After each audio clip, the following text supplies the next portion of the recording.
The road stretched on like a ribbon, unraveling into nothing, endless and gray beneath the fading light. Rachel tightened her grip on the steering wheel and squinted at the horizon, searching for a sign, a landmark, anything at all. She had been driving for hours, following her phone's directions, but the battery had long since drained. Now it was just her, the car, and the oppressive silence of the open countryside. The gas gauge needle hovered dangerously close to empty. Her heart quickened as she imagined the car sputtering to a stop, leaving her stranded on a road that seemed to have no beginning and no end. She pressed her foot harder on the accelerator, though it did nothing to calm her nerves. When she finally saw lights ahead, small, flickering, human lights, her chest loosened in relief. A town. She wasn't sure how far she had drifted off the main highway, but it didn't matter now.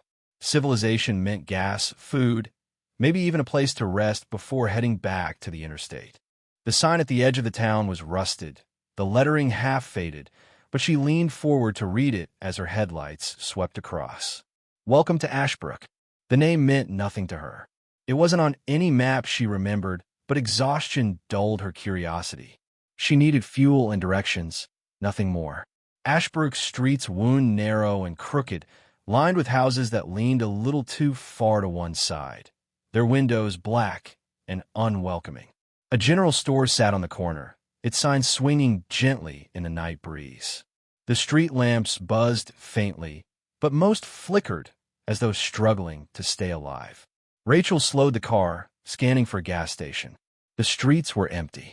No pedestrians, no passing cars, just her engine echoing too loudly in the stillness. She nearly cried when she spotted the station at the far end of Main Street. The lights above the pumps were on, glowing weakly, and the glass door to the office reflected her headlights. She pulled in, heart pounding with relief. But the pumps were old, older than any she had ever seen. The kind with spinning dials instead of digital screens, paint peeling, hoses cracked. She climbed out cautiously, hugging her jacket against the chill. The air smelled faintly of rust and damp earth. "Hello," she called, pushing the door to the office.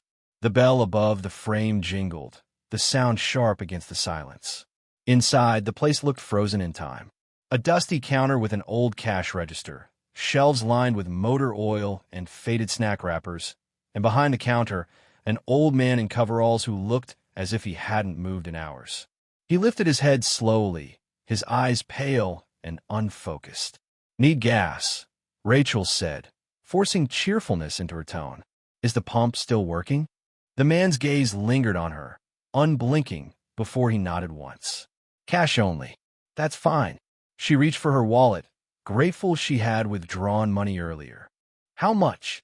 He shuffled out from behind the counter, his boots scraping against the floor. "Fill what you can. Tank's low these days." Rachel frowned. The station's running out? But he didn't answer. He moved with the same deliberate slowness toward the pump, his shoulders hunched as though carrying a weight no one could see. She followed him outside, the gravel crunching beneath her shoes. As the gas trickled into her tank, she glanced around. The town seemed even smaller than she first thought. A diner sat across the street, its sign dark, but its windows glowing faintly from within. Beyond that, a row of shuttered shops. Further still, the road narrowed into a tunnel of trees, disappearing into the night. "Not many travelers come through here," the man said suddenly, his voice low and dry. Rachel startled, then offered a small smile. "Yeah, I guess I took a wrong turn. Just trying to get back to the highway." The man's eyes flicked to hers, and for a moment, she swore there was something like pity in his expression. "Highway don't run near here." She blinked. I just came off it a couple of hours ago." His lips pressed together in something that wasn't quite a smile. "Roads twist. Folks get turned around." A shiver crawled up her spine. She told herself he was just an old man, probably hadn't spoken to anyone new in weeks. She nodded politely, paid him, and climbed back into her car. The tank wasn't full, but it would have to do. She started the engine and pulled onto Main Street again, determined to find a way out. But as she drove past the diner, her headlights caught movement, a figure inside, sitting in a booth, staring directly at her. Rachel's stomach lurched. For a split second, their eyes locked. Then the figure stood, shadows stretching long against the wall, and the diner's lights flickered out. She pressed harder on the gas. The road wound past more houses, their porches sagging, their windows watching. She followed the narrow street as it curved toward the tree line, desperate for the open road beyond. But when the car broke free of the town's edge, her relief evaporated. The road didn't stretch into the countryside. It looped. She was back at the other side of Ashbrook. Her breath hitched. She spun the wheel, retracing her path in disbelief.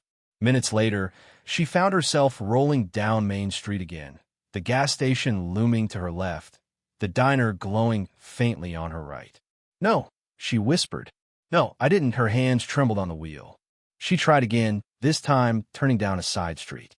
The pavement narrowed, the houses closed in tight, and for a moment she thought she was free.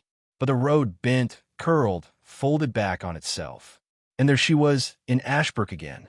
Her heart pounded in her ears. She stopped the car in the middle of the street, gripping the wheel so tightly her knuckles ached. Her headlights washed over the buildings, and for the first time, she realized how wrong the town looked. The paint peeled in patterns too deliberate, as if the houses themselves were aging in unison. The windows reflected nothing, not even her headlights. And somewhere, faint but constant, she could hear a hum, low and steady, vibrating beneath the ground. A door creaked open nearby. Rachel jerked her head toward it. Across the street, a woman stood in the doorway of a small house, her face pale, her dress faded. She raised one hand in a slow, stiff wave. Rachel's mouth went dry. She fumbled for the gear shift, ready to drive, but the woman's lips parted. "You'll stay," the woman whispered, though the sound carried clear across the street. Rachel slammed the accelerator. The car lurched forward, tearing down the road, her mind screaming with panic. She didn't care where it led anymore, anywhere but here. But the road twisted again, folding like a loop of string. And once more, the sign loomed ahead. "Welcome to Ashbrook." Rachel's scream tore from her throat, swallowed immediately by the endless night.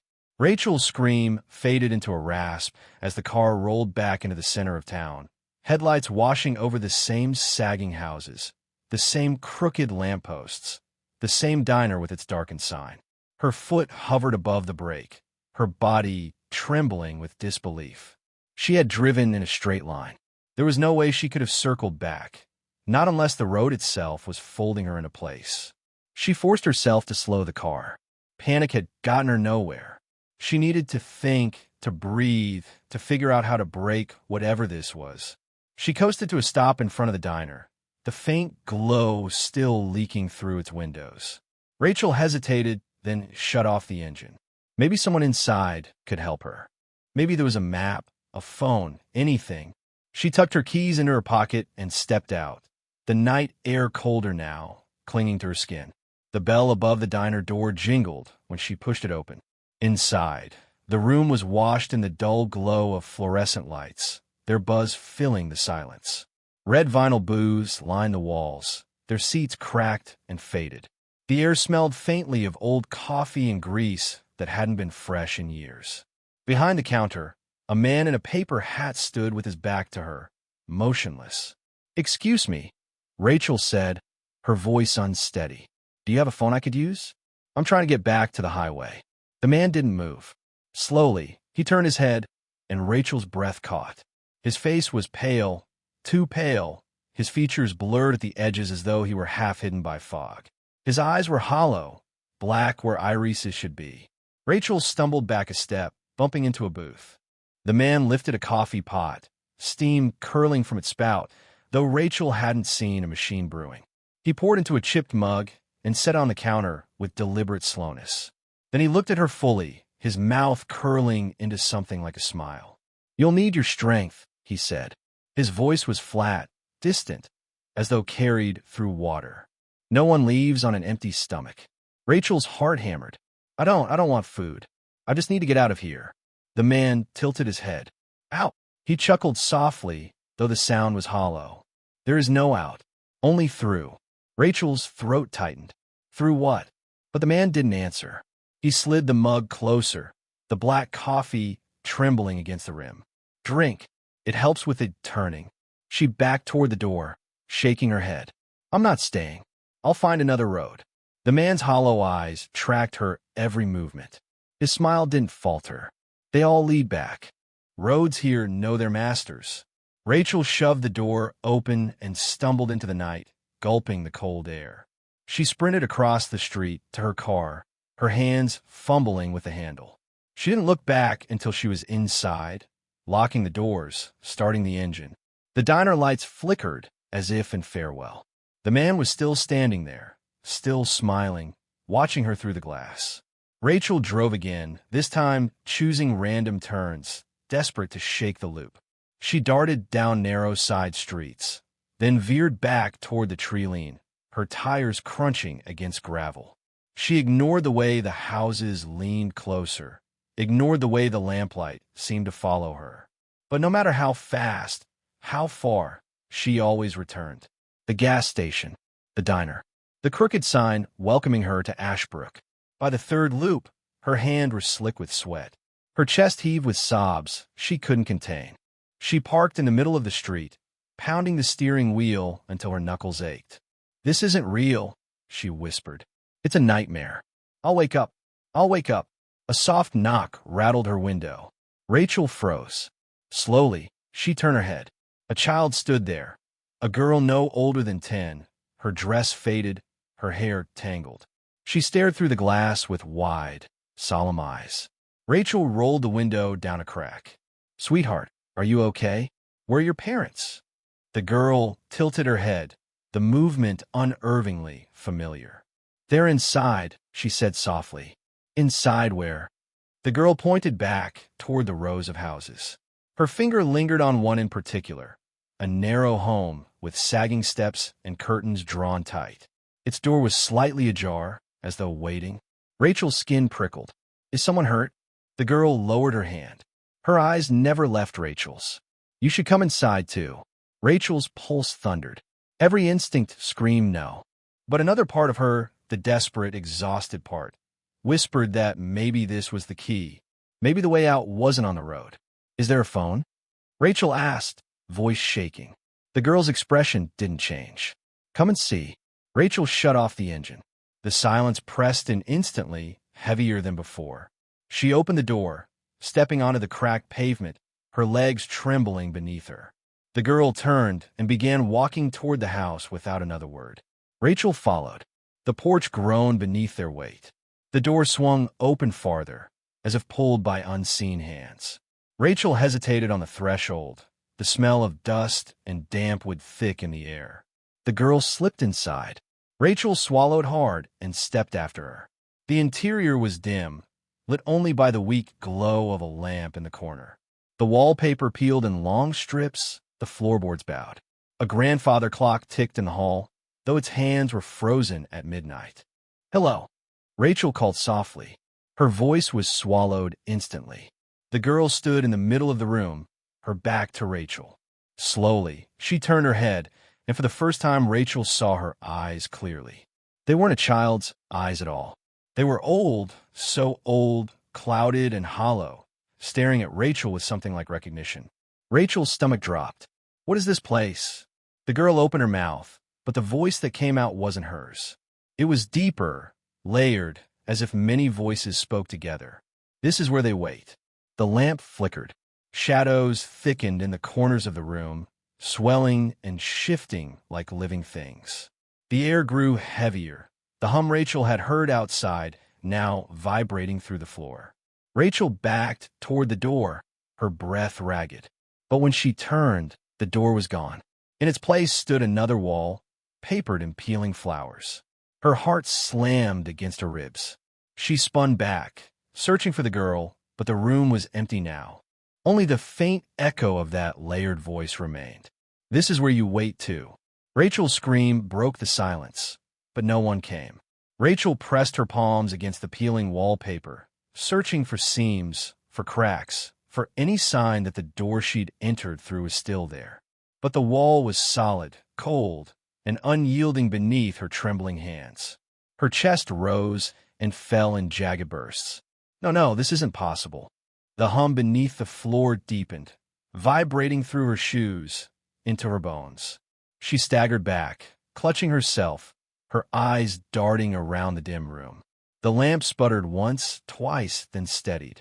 The light revealed the photographs. They lined the walls in mismatched frames, black and white portraits of people she didn't know. Men, women, children. Some dressed in clothes decades out of style.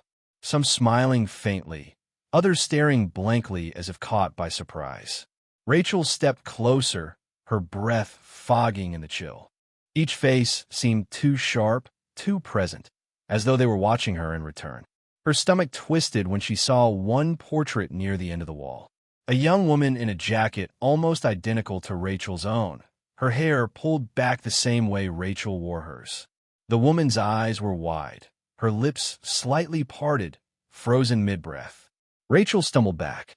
It wasn't her, yet it was close enough to feel like a warning. A whisper curled through the air, brushing her ear though no one stood near. Every road leads back. Every door leads here. Rachel spun, pressing her back against the wall. Who's there? The shadows rippled, stretching across the floor like spilled ink. They crawled up the furniture, bending the lamplight, twisting the familiar shapes of the room into something grotesque. Her pulse pounded. She bolted for the hallway, nearly tripping over the warped boards. The grandfather clock loomed tall, its frozen hands locked at midnight, its ticking louder now, impossibly loud. Rachel covered her ears. The sound didn't stop. It wasn't ticking anymore, it was knocking. From inside the clock, the glass face shuddered, the hands rattling violently. Rachel screamed and stumbled back, her shoulder slamming against the wall. The clock door creaked open on its own, darkness spilling out like smoke. And from that darkness, a hand emerged. Not flesh, not bone, but something pale and blurred like the man in the diner, like a photograph that never fully developed. Its fingers stretched long, too long, curling against the edge of the doorframe. Rachel turned and ran, her legs barely obeying her. The hallway bent unnaturally, each step pulling her farther than it should, as if the space itself was stretching. Doors lined either side, their knobs gleaming faintly. She grabbed the nearest one and pulled. It opened into the diner. The same cracked booths, the same counter, the same man in the paper hat standing with the coffee pot in his hand. Rachel stumbled inside, her heart in her throat. "Please," she begged, her voice breaking. "Tell me how to get out. Please." The man set the pot down, his hollow eyes never leaving hers. "You don't get out." Her knees buckled. She clutched the counter for support. "Why? Why me?" The man tilted his head slowly, the motion deliberate. "You came on the road. The road brought you here. That's enough." Rachel's throat tightened. "No, that doesn't make sense. There has to be a way." The bell above the diner door jingled. Raquel Spoon. The girl from outside stepped in, her tangled hair hanging in her face. She looked at Rachel, then at the man. "It's not our time yet," the girl said. Rachel's breath caught.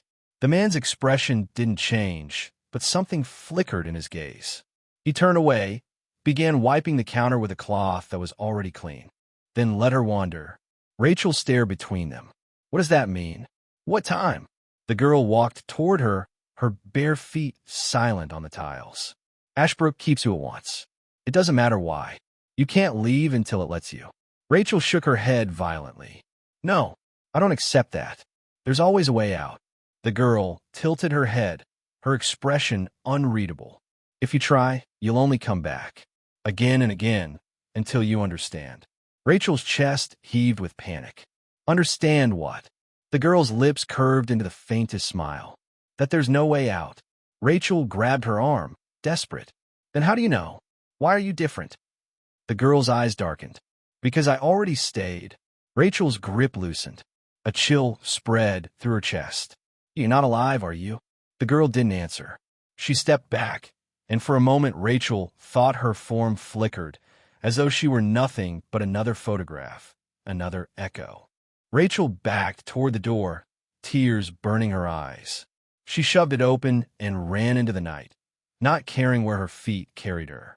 The streets were empty, the houses silent, but she kept moving, weaving between lampposts and shuttered shops. The hum beneath the ground followed her, steady, inescapable. Finally she stopped, gasping for breath, and realized she stood once again in front of the town sign. "Welcome to Ashbrook." The words blurred through her tears. She turned in circles, the streets folding around her, the town too small and too infinite all at once. A sound drew her attention, a faint rustle. Rachel's eyes darted toward the houses. Curtains twitched, shadows moved behind glass. Faces appeared one by one, pale and still, watching her. Her skin crawled. Every window, every doorway, every shadow now seemed alive, filled with silent spectators. She stumbled backward, her voice breaking into a sob. "What do you want from me?" The answer came not in words, but in silence, a silence thick and suffocating, a silence that told her she already knew. Because Ashbrook wasn't a town. It was a trap, and she was caught. Rachel's throat ached from screaming, but the town absorbed her voice like a sponge. No echo, no carry, just silence that pressed harder the more she tried to break it. She staggered backward until her spine hit a lamppost. Its light flickered above her, buzzing faintly, as though deciding whether to stay alive. Every window along the street remained filled with pale faces. Dozens of them, men, women, children, all motionless, their eyes locked on her. None opened their mouths. None moved closer. They simply stared, as though she were the performance they had all been waiting for. Rachel squeezed her eyes shut and whispered to herself, "Wake up! Wake up! Just wake up!" When she opened them again, the faces were gone. Her pulse pounded in her ears. The windows were empty now, dark as they should have been. For a moment, relief surged through her, but then came the knocking. A single, deliberate rap against the glass of the nearest window. Rachel spun, her heart leaping into her throat. Another knock came from the opposite side of the street. Then another and another. Soon the sound echoed up and down Main Street. Sharp, hollow knocks against glass, doors and wood. A rhythm, steady and unified, as though the entire town were keeping time with the same unseen metronome. Rachel bolted. Her sneakers slapped against the pavement as she sprinted past the diner, past the gas station, past the sagging houses. The knocks followed her, rippling through the buildings, guiding her like drums toward some invisible destination. She didn't stop until she reached the town square, or what passed for one. A wide circle of cracked pavement surrounded a dry fountain. At its center, a statue leaned forward in shadow, its features too worn by time to recognize. The hum beneath the ground vibrated more strongly here, rattling the loose stones beneath her feet. Rachel bent over, clutching her knees, dragging in breath after ragged breath. I can't do this," she whispered. "You can." The voice froze her. She lifted her head to see a man sitting on the fountain's edge. He was younger than the other she had seen, maybe in his 30s, though his eyes carried the same hollowed-out look. His clothes were neat but outdated, as though pulled from another decade. Rachel stumbled back a step. "Stay away." The man raised his hands, palms out. "I'm not here to hurt you." She shook her head violently. "None of you are real. You're all echoes. Ghosts. Whatever this place is doing, I'm not playing along." The man tilted his head. "Ghosts don't bleed." Rachel frowned. "What?" He reached into his pocket and drew out a small pocket knife. Without hesitation, he dragged the blade across his palm. Rachel gasped, stumbling forward, but the cut was shallow. A bead of blood welled and slid down his hand. He held it out toward her. "See? Same as you." Her chest heaved. "Then what are you?" The man's expression darkened. "Trapped. Just like you." Rachel stared at him, every muscle coiled. "How long?" The man's gaze drifted toward the statue. "Time doesn't work right here. Could be years. Could be decades. It all blurs together." Her stomach turned. "But there has to be a way out. There has to." He looked back at her, pity etched into his features. "We all thought that once. Some keep trying. Some stop trying. And some become part of it." Rachel swallowed hard. "Part of it." He nodded toward the empty windows. "The watchers.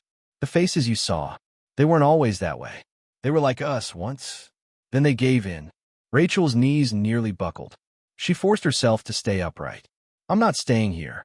I don't care what it takes. I'm getting out. The man studied her for a long moment, then reached into his jacket and pulled out a folded scrap of paper. He held it out. Rachel hesitated, then snatched it from his hand. She unfolded it carefully. A crude map was drawn in black ink, showing the twisted streets of Ashbrook. At the far edge, an X marked a tunnel beneath the trees. "What's this?" she asked. "The only place the roads don't loop," the man said. "I tried once, but I couldn't make it. The others stopped me." Rachel's heart raced. "Others?" He nodded. "You'll see. They don't like when anyone gets close." Her hands trembled as she clutched the map. "Why are you giving this to me?" The man's expression softened with something like sorrow. "Because I can't try again. But you still can." Before she could respond, the hum beneath the ground deepened into a roar. The fountain rattled, the statue groaning as if alive. Rachel staggered back, clutching the map. The man's eyes widened. "They know." From the surrounding streets, figures began to emerge.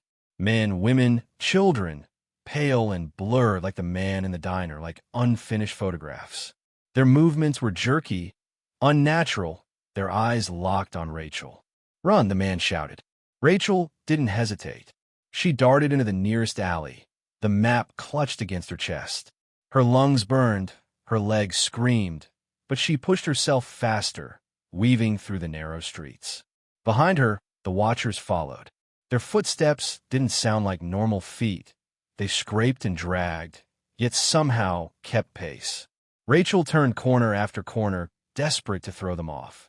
The map blurred in her sweaty hands, but she clung to its guidance, aiming for the trees at the far end of town. The knocks began again, echoing off the buildings, but this time they weren't rhythmic. They were frantic, discordant, as though the whole town was trying to confuse her, drown her in sound. Rachel covered her ears and kept running. Finally, the houses thinned. The treeline loomed ahead, dark and twisted, the road narrowing into gravel. At its edge stood a rusted iron gate, half buried in vines. The X on the map. Rachel shoved the gate open with all her strength. It screeched, metal groaning like a scream. She ducked through and sprinted down the narrow path. The trees closed in above, blotting out what little light remained. And then she saw it, a tunnel mouth carved into the hillside, its blackness yawning wide. Her chest surged with hope. She staggered toward it, only to stop dead. Figures stood in the entrance. Not blurred, not half-formed, but solid. People. At least, they looked like people. Their faces were expressionless, their skin pale as wax, their eyes glassy. They stood shoulder to shoulder, blocking the tunnel completely. Rachel's heart sank. She glanced back. The watchers were closing in from the town, their pale shapes swaying, their hollow eyes glinting. Trapped between two impossibilities, she tightened her grip on the map, every nerve screaming. "No," she whispered. "You don't get to keep me." Her voice broke into the night. Rachel's chest tightened as the tunnel guardians stared back at her. Their pale faces were waxen masks, their posture stiff, their silence absolute. They didn't move, but their very presence was suffocating, a wall of flesh as impenetrable as stone. Behind her, the watchers from the town shuffled closer. Their blurred bodies swayed, their hollow eyes catching the faint light. Their numbers were growing, filling the path, pushing her forward toward the guardians. Her breath came in quick, shallow gasps. She looked from one side to the other, but there was no space to slip through. The trees pressed tight around the path, the underbrush too dense to run into. Her fingers crushed the map in her grip. "I'm not staying here," she whispered to herself, more a vow than a plea. The guardians didn't react. They just stood, waiting. Rachel stepped forward, trembling but defiant. "If you're going to stop me, then do it. But I'm not turning back." For a moment, nothing happened. Then, one guardian raised a hand. His movement was stiff, mechanical. He pointed not at her, but at the map she clutched. Rachel glanced down, then back at him. Is this what you want?" The guardian gave no reply, but she felt the pressure in the air shift, as though the world itself had leaned closer to listen. Slowly, Rachel unfolded the map. The ink lines quivered faintly, as though alive. Roads curved and twisted across the page, the town square like a black heart at its center. The tunnel was marked clearly, but now, as she stared, new lines bled across the page, curling around the X, choking it. Her breath caught. No! The Guardian lowered his hand, his glassy eyes unblinking. The watchers behind her stopped moving. They stood in silence, swaying, their focus locked on the map. Rachel's mind reeled. The man in the square had given this to her. Had he known? Had he tricked her? Or had the map changed because she had dared to believe in an escape? She crumpled the paper and threw it to the ground. I don't need your map. I'll find my own way. The Guardians shifted for the first time. Not forward, not back, but subtly, almost imperceptibly, like statues that had just remembered they weren't stone. Their eyes seemed to glow faintly, reflecting what little light the forest allowed. Rachel's knees nearly gave out. She forced herself upright. You can't scare me into staying. The words felt hollow, even as she shouted them. But she had to believe. If she didn't, she would dissolve just like the others, fade into a face in a window, a watcher behind glass. She bolted left, throwing herself into the underbrush. Branches clawed at her arms, tore at her jacket, but she kept going. Thorns ripped her skin, mud clung to her shoes. Behind her, the watchers let out a sound. Not a scream, not a cry, but something like wind rushing through hollow wood. The forest swallowed her. Rachel crashed forward, heart slamming against her ribs, until at last she stumbled into a clearing. Moonlight filtered through broken branches, illuminating what lay in the center. A house, not like the sagging ones in town. This one was older, blackened by time, its roof collapsed in places. A single window glowed faintly with light. Rachel's instinct screamed to turn back, but her body moved toward it anyway, as though pulled. She pressed a hand against the warped door, pushed, and stepped inside. The air was colder here than outside. Dust hung in thick clouds, motes swirling in the moonlight that slipped through broken boards. On the far wall, photographs covered the surface, hundreds of them. Unlike the portrait she'd seen earlier, these were all of the same thing. The town of Ashbrook, captured from every angle, every street. Rachel stepped closer, her throat dry. She recognized the diner, the gas station, the fountain. But as she studied them, she realized something else. She was in them.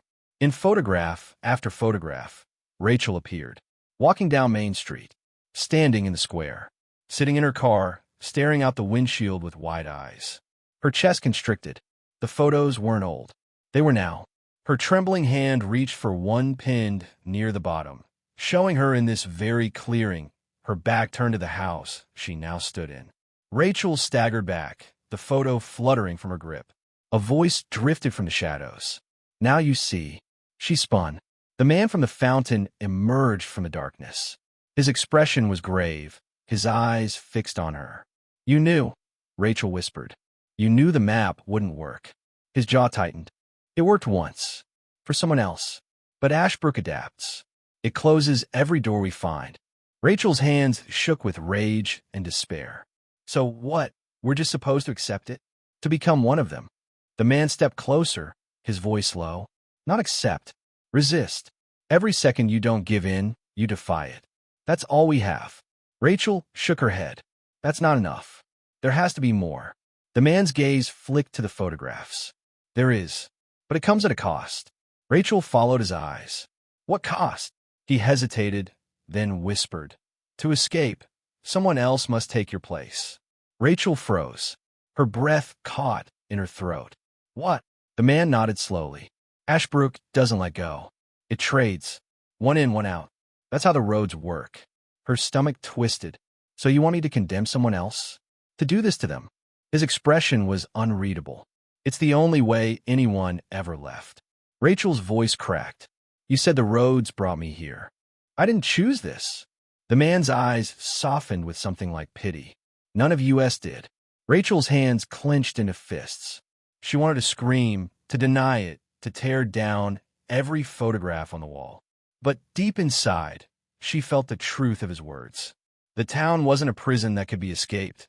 It was a cycle, a trap that fed on souls. And now it had her. She sank to her knees, tears blurring her vision. I can't do that. I can't sacrifice someone else just to save myself. The man crouched before her, his voice quiet, urgent. Then you'll become one of them. That's the choice. There's nothing else. Rachel shook her head violently. No, there has to be another way. The man's expression darkened. If you wait too long, the town decides for you. As if in answer, the house groaned around them.